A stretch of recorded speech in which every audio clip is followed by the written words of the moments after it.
प्रिय विद्यार्थियों नमस्कार। आज की इस वीडियो में हम अध्ययन करेंगे बीए पार्ट प्रथम के प्रथम प्रश्न पत्र के अंतर्गत ऋग्वेद में कुछ उल्लेखित महत्वपूर्ण तथ्य।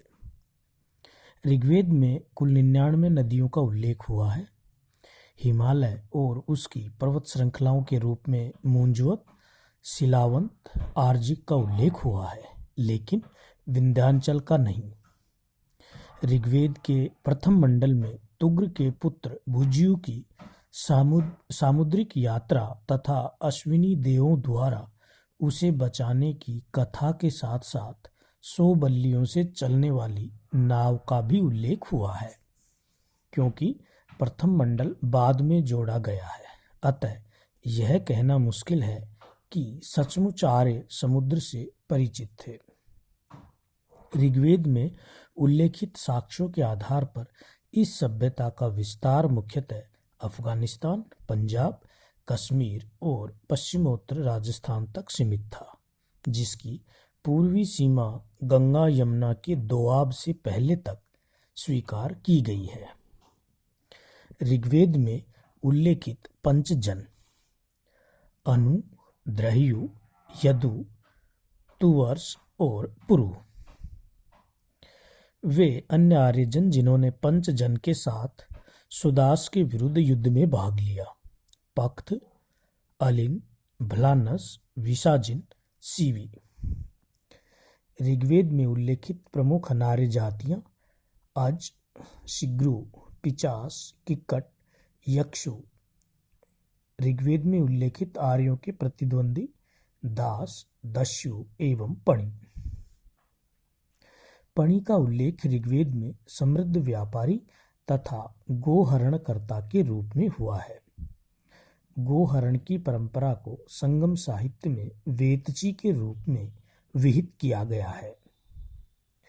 ऋग्वेद में दास एवं दस्यु को कृष्ण योनि यानी श्याम वर्ण, अनास यानी नाक रहित अर्थात चपटी नाक वाले, अवृत यानी नियम विहीन, अकृतु आर्यों की धार्मिक क्रियाओं को न मानने वाले, मृदवाक जिसकी भाषा न समझी जा सके, अदेव्यु देवता विहीन आदि बताया गया है। ऋग्वेद में मनु का उल्लेख 31 बार हुआ है तथा उन्हें आर्यों के प्रथम शासक और यज्ञ करने वाले प्रथम मनुष्य के रूप में अभिहित किया गया है। शतपथ ब्राह्मण में भी मनु को न केवल मानव जाति का प्रथम शासक बताया गया है, बल्कि उनका संबंध जल प्लावन की कथा से जोड़कर अपनी पुत्री इला के माध्यम से मानव जाति को उत्पन्न करने का उल्लेख मिलता है।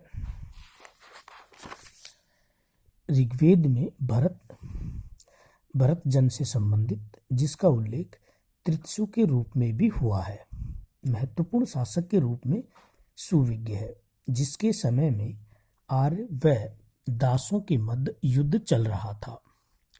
बृहदासु के पुत्र अतिथिम्ब देवदास ने अपने पुत्र भारद्वाज की सहायता से 100 पुरियों के स्वामी संभर को पराजित किया था। देवदास के पुत्र सुदास ने 10 राग युद्ध में 10 राजाओं के संगठन को परुषणी नदी के तट पर हराया था, जिसमें 10 राजाओं का नेतृत्व पुरु ने किया था। ऋग्वेद में उल्लेखित महत्वपूर्ण शासक पुरुरवा उर्वशी के प्रेमी के रूप में सुविज्ञ, नहुस विषपति के रूप में उल्लेखित, ययाति नहुस का पुत्र जिसने देवयानी के साथ प्रतिलोम विवाह किया था, पुरुकुत्स नियोग से उत्पन्न, दिवोदास संभर को पराजित करने वाला। 10 राग युद्ध। ऋग्वेद के 7वें मंडल में उल्लेखित महत्वपूर्ण युद्ध जो भरत, तृत्सु जन के राजा सुदास और अन्य 10 राजाओं के बीच परुषणी नदी के तट पर लड़ा गया। 10 राजाओं के संग में अनु, द्रह्यु, तुवर्स, पुरु, पख्त, अलिन, बलानस, यदु, विषाणिन एवं सीवी के साथ साथ मेद के नेतृत्व में विभिन्न अनार्य शासकों ने भी भाग लिया था।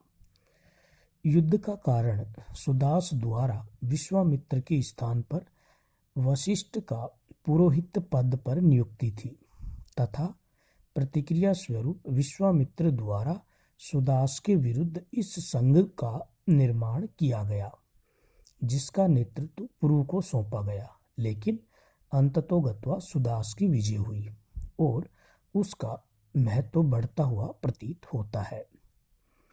ऋग्वेद में जन का उल्लेख 275, विष का 171 तथा ग्राम का 13 बार हुआ है।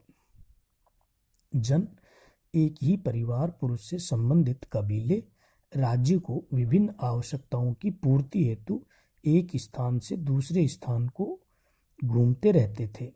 जन का प्रमुख राजा होता था, जिसके लिए ऋग्वेद में सम्राज, एकराज, अधिराज जैसे शब्दों का प्रयोग द्रष्टव्य है, जिससे राजा के महत्व की पुष्टि होती है। ऋग्वेद में युद्ध का प्रमुख कारण गविष्टि अर्थात गायों की प्राप्ति बताया गया है। ऋग्वेद में गण, गणपति तथा ज्येष्ठ शब्दों का प्रयोग भी शासक के संदर्भ में हुआ है। राजा को प्रजा का रक्षक अर्थात जनस्य गोपा कहा गया है, जिसके बदले में प्रजा न केवल उसकी आज्ञा का पालन करती थी अपितु उसे बलि भी प्रदान करती थी। युद्ध भूमि में योद्धा के बाईं ओर बैठने वाले को संवेष्ट कहा गया है, जिसका अर्थ होता है अश्वत्थ या सारथी। कवच के लिए वर्मन तथा शीर्षत्राण के लिए शिप्र शब्द का प्रयोग मिलता है। ऋग्वेद में युद्ध के प्रसंग में पुरश्चरिष्णु का भी उल्लेख हुआ है, जिसका शाब्दिक अर्थ होता है संचरणशील दुर्ग। अतः संभावना यही है कि यह दुर्गों को ध्वंस करने वाला कोई यंत्र रहा होगा। ऋग्वेद में उल्लेखित अस्त्र शस्त्र धनुष, बाण, परशु, भाला, तलवार, गोफन आदि, सर्द, व्रात, गण आदि शब्दों का प्रयोग विभिन्न प्रकार की व्यूह रचनाओं के संदर्भ में किया गया है। आज इतना ही। धन्यवाद।